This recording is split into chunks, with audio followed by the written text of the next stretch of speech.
They're luxury, romance, and money in motion. They are as exclusive as a private jet and as expensive as a mobile mansion. The craftsmanship make these cars a Rolls-Royce of rail cars. Opulent, elegant, one-of-a-kind vintage rail cars hitching a ride, transporting train travel from a time gone by into the 21st century. All aboard! We're about to take you for an incredible ride on board the most unusual, the most over-the-top rail cars in America.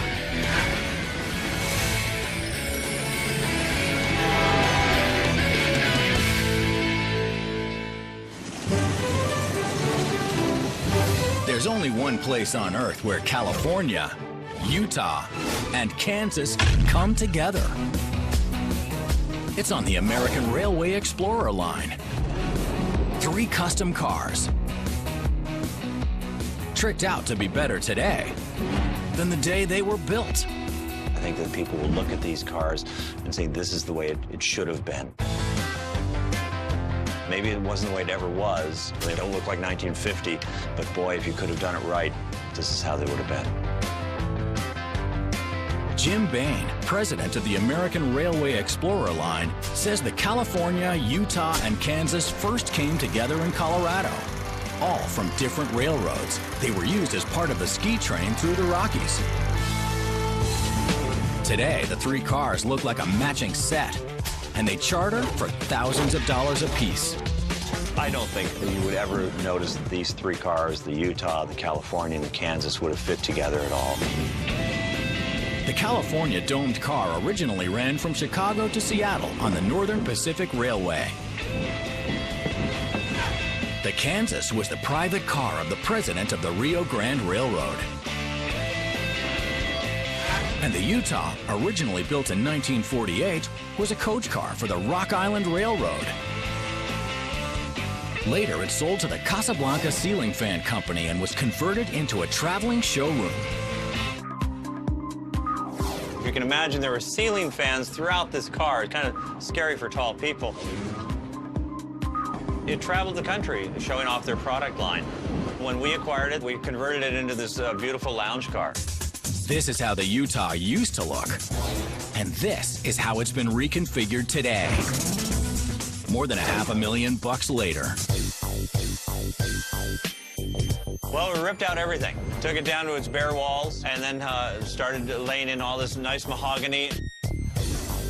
And the ceiling was reconfigured to be like this with these little drop panels above. And all the mechanical systems were renewed too. We built in the bar down at the other end too. It didn't have a bar before. And Jim says no matter where the train tracks lead the Utah, its bar is now called Best bar in town. The Utah, along with the California and the Kansas, now look like they were made for each other. And that's all by design. There was a great deal of influence from the Orient Express. Owner had gone over and had ridden the Orient Express and came back with a vision of how he wanted these cars to be. So we created cars that look like the Orient Express, but in America. There was only one person who could make that happen. Mr. James Park of London was involved with the renovation of the Simplon Orient Express train, and so we had him come over and he did the architecture for these cars. All 3 cars are decked out in deep, dark mahogany, accented with a bird's eye maple. A rare combination that you may not be able to find anywhere else. We take a lot of pride in that. The woods, as we understand now, would be almost impossible to get because the hardwoods are so hard to find anymore. Even the partition doors that separate the sleepers in the California are made out of mahogany. Beautiful and still functional. One of the great things about these suites in the California car, they're master suites, this wall can be moved back and folded away to create a much larger room. This bed would fold down, and this bed actually drops down out of the ceiling, so you'd sleep 4 people in this room. The wood is only part of the Orient Express package. No detail was left undone. Everything is patterned after the original. All these carpets and the fabrics here were all imported from Holland. It's mohair, and it's the same type that they use in a Rolls-Royce. The carpets themselves were specially woven for us with a pattern that we designed in England and brought over. There are even real pieces of the Orient Express on board. The draperies, these little table lamps were all from the Orient Express as well, so it emulates it quite well. They may look like sisters, but they are definitely not identical triplets. The California could be the prettiest of the three. It sleeps 16 and has a dome like no other private car on the tracks today. There's several of them that run across the nation, but ours is the prettiest. Most of the domers running the rails today use metal to frame the giant windows. The California is carved wood. Woodworkers are amazing to me. I mean, how they can create something like this. And it wasn't really bent wood, they were carved pieces of wood. So you start with a very large piece and carve it down into just the curve that you need here. It was just a lot of small workmanship. And as you kind of notice around here, there really aren't any nail holes or any kind of way that, how did they hold this whole thing together? Blind joints and stuff that they did in here, it's a mystery to me. One mystery Jim can clear up is how dome cars were born. They were modeled after the old planes from World War II. The Vista Dome was actually invented in the Glenwood Canyon in Colorado. A locomotive engineer was going through and enjoying this magnificent view through the canyon and thought there ought to be a way for passengers to enjoy this too. So he had had some military experience with B-52s or something, you know, had this curved glass idea, and so he adapted that to a rail car, and they created the Vista Dome. The California has the best view. The Utah is the party car. But the Kansas has a platform where the rich and famous have stood. In 1996, the World Economic Summit came to Denver, and so they were looking for something to do with the spouses of the world leaders. And we were chosen to take them up to Winter Park for a luncheon. So all the first ladies, and one of those being Hillary Clinton. We've also had Neil Young, Seal, and a few other stars on the train, too. These three fabulous cars are all stars in their own right. Heavenly works of art, with the devil in the detail. One of the great details of the cars is exquisite marquetry work that they did. These are inlaid pieces of wood that were all done in England. This is the Surgo lily, which is the state flower for Utah, which is this car that we're in. The other cars, the California has the poppy, Kansas has the sunflower. The Kansas also has tulips lighting up the lounge. And etched in the glass. One more little thing about these cars that helps us remember the elegance of the past and sets a new standard for excellence. We think that the craftsmanship and the woodwork and all the little details make these cars are more like a Rolls-Royce of rail cars. The California Zephyr is a picture postcard in motion. At sunset, the glass Vista domes serve as a canopy to a kaleidoscope sky. Colors explode as the sleek silver cars streak down the California coastline. But the Zephyr first hit the rails in the days of black and white, back in 1948. Like old man River itself, the California Zephyr keeps rolling along. It was the missing link between East and West. The California Zephyr ran from the San Francisco Bay to Chicago. It was once known as the most glamorous train in America. I think it was part of a wow factor. Bert Hermie is restoring 3 of the California Zephyr's original cars. The Silver Lariat, a dining car. the Silver Solarium, a Vista View dome, and the Silver Rapids, a sleeper car. The Zephyr was first retired from the rails in 1980. And Bert says these beautiful cars were in desperate need of repair. They were really rough, all of them. At some point during its retirement, there were transients that were in here. One pair of chairs had been burned. Amtrak welded the doors shut, welded bars over the windows in an attempt to prevent that from continuing. And I guess they were successful. It took us a day or so to get into the car, too. And once Bert and his crew broke through the bars, the cars were even in worse shape than he originally thought. The upholstery had been sliced and torn, and up here in the dome, it had rotted because of the sun. It took 4 years and plenty of money to restore these spectacular cars of the Zephyr back to their former glory. This car, we've got between $400,000 and $500,000 in it. That's mostly materials cost, because both my partner and I are pretty hands-on. There are some things that we've had to contract out, but not really all that many. If it were to go into a shop, it would have been double that. Despite the damage, some of the signature beauty items of the grand old cars were still there, including the original lighted lucite banisters. That's the first thing that people see when they walk in the car. And they go, oh, I remember those. Wow, I'm so glad he kept them. Bert and his crew were also able to preserve the old speaker grills. The grills were designed by artist Mary Losser, who also painted a large mural in the Silver Lariat that still looks picture perfect. It's one of very few that still remain. And she did much of the artwork in several trains, but each one of the dome coaches had a mural that depicted some aspect of life in the West. Since these cars were built for a specific train, the California Zephyr, the murals focused on aspects of Western life that romanticized the whole going west experience. This one was called the Pony Express. Right behind that mural is a brand new kitchen. It's a new part of this grand old car that Bert put in when he turned the glassed Vista Dome into a car of fine dining for paying passengers. Dinner is now being served in the Clifford McDaniel was a porter for decades, and now dresses up the Lariat's dining room. Enjoy your dinner. I still enjoy it because I like making people comfortable and making them happy, and I want them to remember the experience that they had. So I like to kind of be like an ambassador. Cliff says the food on the Lariat is fantastic, but the train adds the true flavor.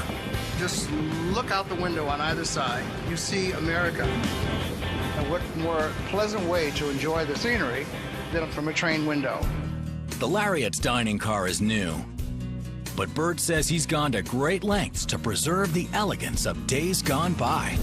The car has its own monogram china, a lot of touches that people remember from way back when. It sort of paints a picture of the way things were way back in the day. The Silver Rapids is a sleeper car with 6 double bedrooms and 10 roomettes. They've been completely restored and still convert from a sitting room to a bedroom in a matter of minutes. When the bed comes down, the sink folds up and flushes out the side of the train. The sink is very similar to what you might see in an older cruise ship or something. It empties by folding it up into its stowed position. The Silver Solarium combines slumber and spectacular views. This Vista Dome car has a cocktail bar, a lounge, and 6 upscale bedrooms. You get 2 beds, upper and lower, a closet that will handle half a dozen garments on hangers. You get a bathroom with a toilet and a sink in it, hot and cold running water. You get seating area for 2 or 3 people when it's in day service. If guests wish to eat in their rooms, there are Pullman tables available. They're quite versatile cars. Another one of the hidden jewels of the Solarium is the elaborate artwork of the bar. The bar is original. It has its original carved linoleum front. The original paint job on it still exists under the paint job that's there now. And it would be our hope one day to restore it. It's a wonderful piece of artwork. just like the rest of the California Zephyr. It is a bygone piece of Americana. These simply aren't available anymore. Preserving the car is also a means of preserving a bygone era of service. Enjoy your dinner. Bon appetit. Panache that you're just not going to see today.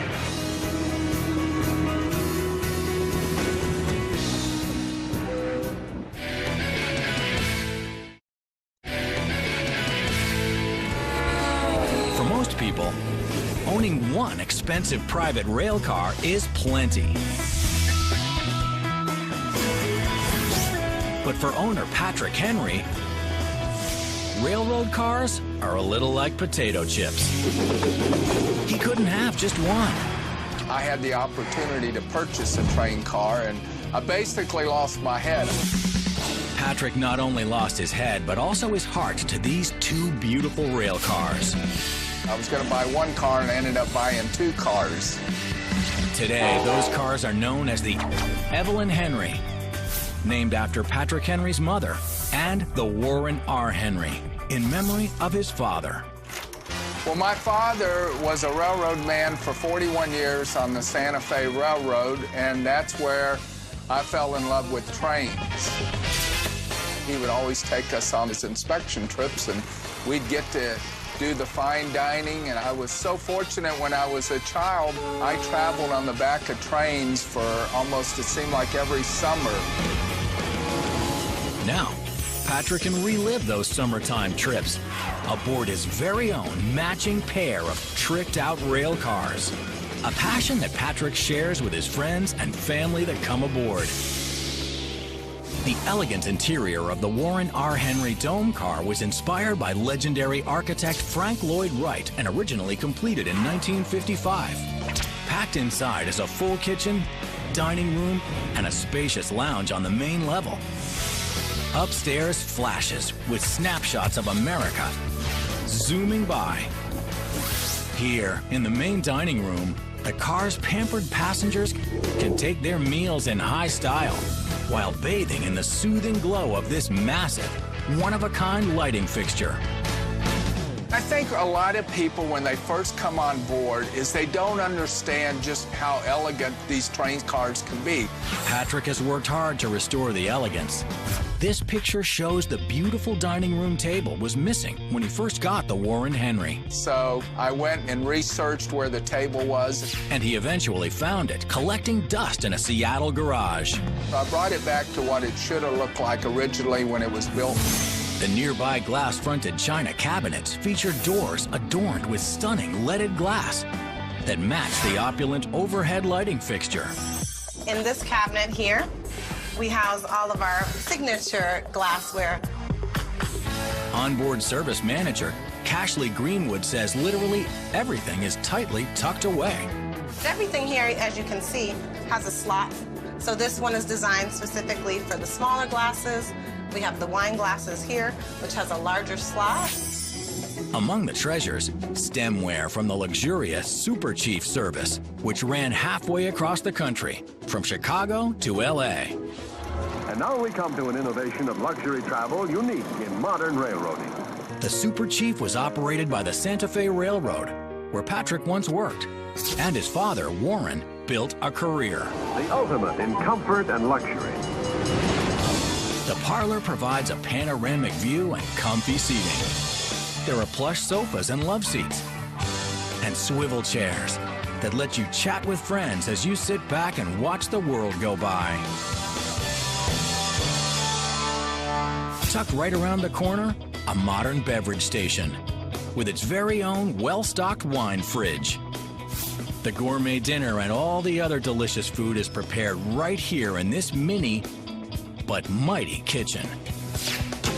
Special latches keep plates in place as the car rips down the rail. And the chef whips up delicacy after delicacy.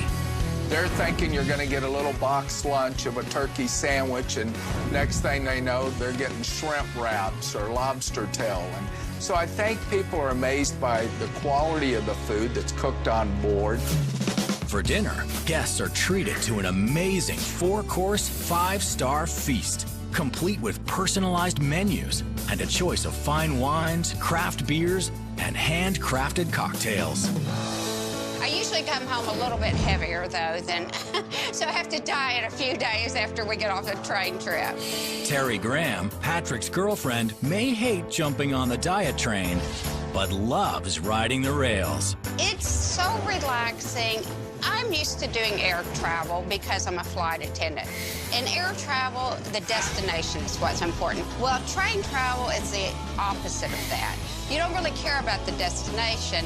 You enjoy every minute of being on the rails, looking out the window, relaxing, having your dinner, having your lunch, and enjoying every moment of the ride.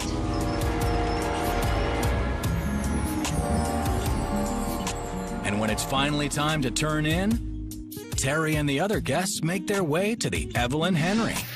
Patrick's beautiful private sleeping car was built in 1954 and sleeps up to 14 people in one master suite and 6 double bedrooms. I think one of the best parts of riding on the train is the rocking motion. We have so many people tell us they sleep better on the train than they do in their own house because of the slow rocking motion. The double bedrooms feature private vanities with hand linens and essential toiletries and direct access to a semi-private bath with all the amenities, including tiled showers. And for those who demand the best of the best, there's the Grand Canyon. The deluxe master suite with a spacious brass bed for 2, plush quilted bedding, and a totally private master bath where you can enjoy a hot, relaxing shower. And then slip between the covers and let the rhythm of the rails rock you to sleep. It's the one time that you get away from all the problems, all the challenges, is when you get on a train and you wake up in the morning to the smell of bacon and the sleeper. It's the one time that you just really get to enjoy yourself and see America like no one else can. And you see it from ground level, and you're not seeing it from 35,000 feet. And then to be able to experience it on a private train car, it just doesn't get any better than that. Ever wonder where the phrase, the red carpet treatment, came from? Well, here's a clue. The 20th Century Limited train line was the first to roll it out in 1938. The royal red carpet stretched the length of a football field, from the engine room to the observation car, and hosted the most famous feat of its day. The 20th Century Limited was the most famous train in the world because it operated on a very, very fast schedule between New York and Chicago. So it carried all the movie stars, corporate executives, money moguls. From there, people would get on the Super Chief and go to L.A. The 20th Century Limited was not only used by movie stars, it was used in the Hitchcock thriller North by Northwest with Eva Marie Saint and Cary Grant. But this so-called Train to the Tycoon's most famous role was as America's first unofficial bullet train. We're going 90 miles an hour. Remember, automobiles didn't travel with that speed on interstate highways. They were traveling on 2-lane roads throughout the United States at probably 50 miles an hour or so. So this was fast. Raymond Klaus now owns the company which manages the Hickory Creek. A car from the 20th Century Limited line customized by revolutionary designer Henry Dreyfuss. Henry Dreyfuss designed everything from matchbook covers to advertisements to furnishings, blankets, special silverware design. Henry Dreyfuss designs are a part of America's fabric. They include telephones, vacuum cleaners, thermostats, the Polaroid camera, and even a steam iron that, not surprisingly, looks like a locomotive. Henry Dreyfuss designed a streamlined steam locomotive, which was the Hudson style, one of the most famous engines on the New York Central Railroad. The unique thing about this car is the Dreyfuss furniture layout. Dreyfuss wanted to bring in that New York club atmosphere into his equipment. That warm feeling. He wanted to use earth tones. Wanted his people to feel very comfortable in the environment that he recreated in these cars. All of Dreyfus's genius was almost destroyed in 1967 when the Hickory was sold. The grand old car had been reconfigured, then gutted by the time Raymond rescued it in 1992. You can see from the outline on the floor where the old rooms had been. The car was on the scrap line at Palmetto, Florida. They really didn't care about it anymore, and the vandals got to it, and they stole things out of the inside of the car, and they graffitied up the inside of the car and broke windows. I remember looking at the car and saying to my father, "You're nuts. You cannot restore this. It should be razor blades." Raymond's son Scott tried to talk his dad out of restoring the Hickory Creek, but soon found it would become a family project. In fact, Scott did a lot of the electrical work himself. A lot of sweat, a lot of blood, busted knuckles, and memories rebuilding that car. The car was in unbelievable condition. There were no windows in it. The outside of the body was rotted out. The trucks were in terrible condition. The floor pan was completely rotted through. We had to go to the Pullman archives and find all the original drawings so we could rebuild the car back to its original specifications. It was a monumental task. It took a lot of dedication. It took a lot of engineering. It took a lot of research to get it to the point where it is today. Reproducing the ventilation grills alone cost close to $60,000, and the total restoration took more than 5 years. Raymond and his team brought the Hickory Creek back to her glory days and beyond. The car was originally designed as a lounge buffet car, so it was only used for drinks and maybe some hors d'oeuvres and things like that. And then people would come back here traditionally, listen to the radio, have a smoke, a game of cards with their friends, and enjoy the scenery. This proud piece of the 20th Century Limited line is now ready to ride into the 21st century. The car is currently Amtrak certified for 110 miles an hour, and we've reached that speed of 110 miles an hour with this car. Getting the Hickory back on track was a haul, but for Raymond Klaus and his family, it was a labor of love. A lot of people have asked me, why did you spend 5 years of your life taking a car that was ready to go to the scrap heap and bring it back? It's a very unique and very historic piece of railroad equipment. I never had a chance to ride the 20th Century Limited. My sons never had a chance to ride the 20th Century Limited, and both my sons have worked on this piece of equipment with me. So it gives me great pride to have my family involved. It's probably the most famous lightweight passenger car in the world right now because it did operate on the most famous train in the world. It's a great way to see America.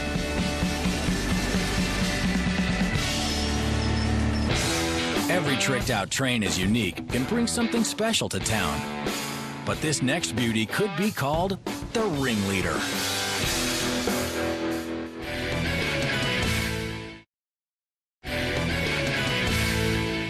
Ladies and gentlemen, children of all ages, step right up to the greatest show unearthed.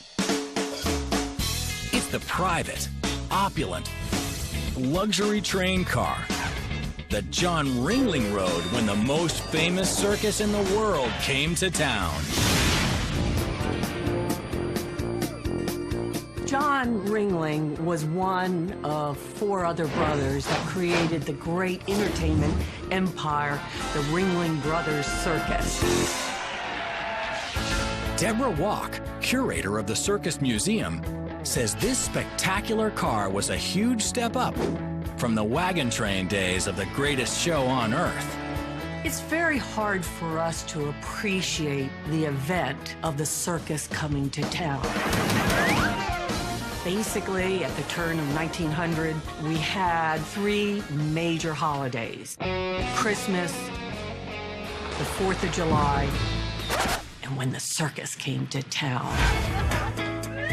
The 79-foot-long, 65-ton Pullman car is named the Wisconsin, after the Ringlings' home state. John Ringling was the advanced person. He would make sure all the contracts were in line so that when the show came to town, there was no doubt, no problem. John and his wife Mabel used the lavish rail car to travel across the country from 1905 to 1916.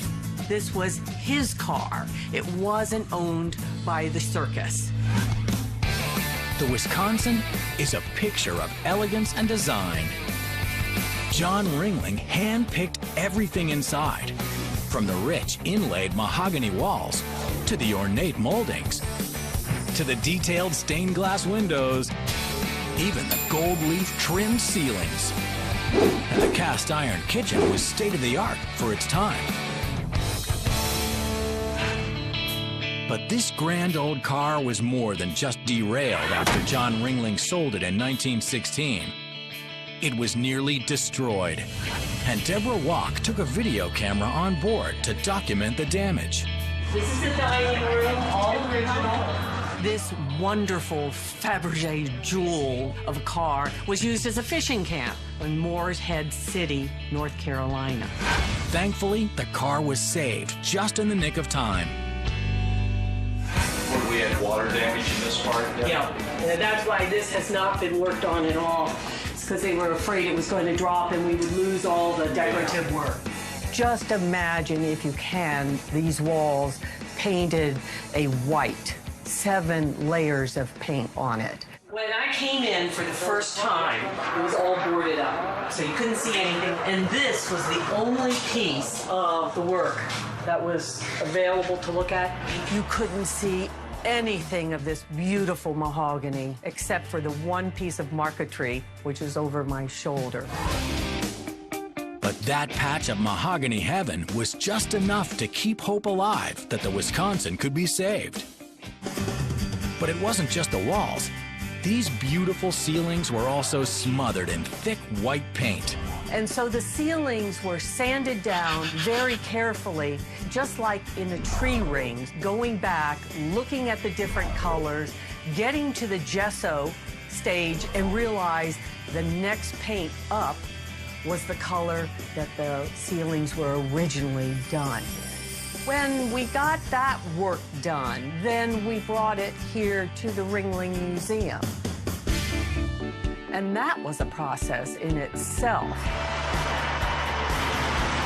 Because we're in a building, 180 feet of rail had to be laid to bring the car from the outside inside. Once inside the Ringling Museum in Sarasota, Florida, there was no turning back. I walked in and realized that in spite of the lime green shag carpet, that this was a project that had to be taken on. Look at this. Isn't this beautiful?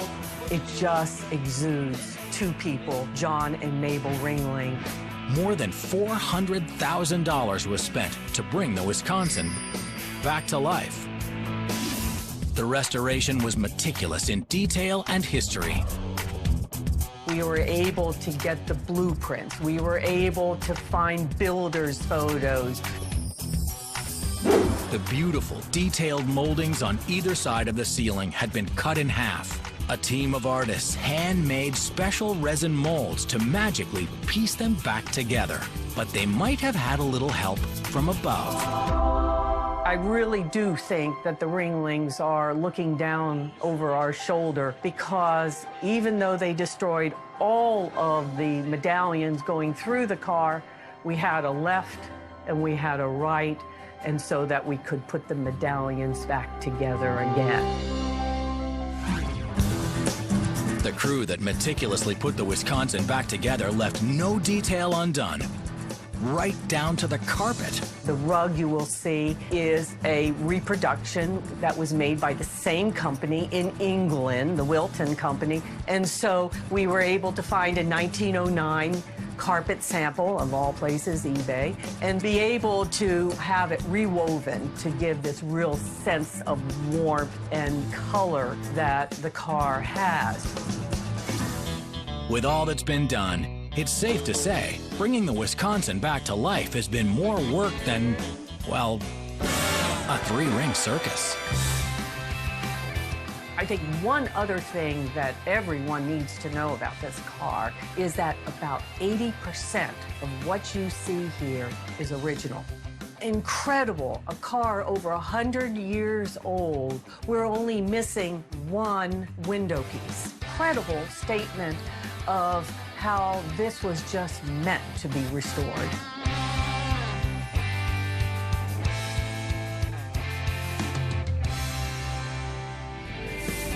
If you are ever standing on a corner in Winslow, Arizona, there truly is quite a fine sight to see. It's not a girl in a flatbed Ford. It's a private rail car named the Louis Sockalexus. They say the first time is always special, and this was the first car. It's got a lot of history. I mean, I watched my kids grow up as we built the car, so it does have a lot of special meaning to me. Mike Solwitz is a doctor, but he's the first one to tell you he should have had his head examined for buying the Sockalexus. I bought it because I was ignorant. This particular car was my first foray into railroad private car rebuilding, and I didn't know any better. I was enamored with the car. I liked the history of the car. I've always liked the Pennsylvania Railroad. I liked lounge cars and bedroom, so it had a little of both. But if I had it to do over again, I would have never bought this car. Subsequently, I bought 3 or 4 other cars and learned that what I had to do on this car was monumental compared to what most people have to do on their cars. When Mike first bought the car in 1980, he thought it was a steal, especially at the price. Don't let this get out, $1,000, which I had to justify to my wife, who thought I had lost my mind, and maybe I did. And then it's been a series of checks ever since. You see, back then, the Sockalexus was not nearly the beauty it is today. In fact, the doctor says if the private rail car had been one of his patients, he would have told the ER nurse to prepare the family for the worst. I would tell them, notify the family that the chance of this patient making it is probably 1 in 1,000. The Sockalexus first hit the rails in the late 1940s as part of the Spirit of St. Louis on the Pennsylvania Railroad. It was a car on their flagship train from St. Louis to New York. Mike and his family spent 3 years working to rebuild the Sockalexus. Then he moved his medical practice and was forced to sell his very first precious private car. I was busy setting up my practice and really didn't have the time to devote to the car, so I thought I probably should sell it. Maybe later on I'll get into another car. Another car? Or the same car?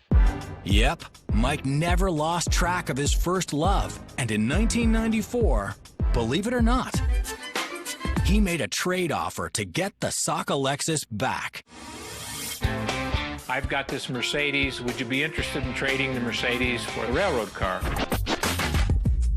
And we dickered back and forth for several months. I think I threw in a Jeep and a trailer as well, and we did the trade. My wife comes to see the car that she traded her Mercedes for, and all she can see is an empty car that looked just like it did when we sold it.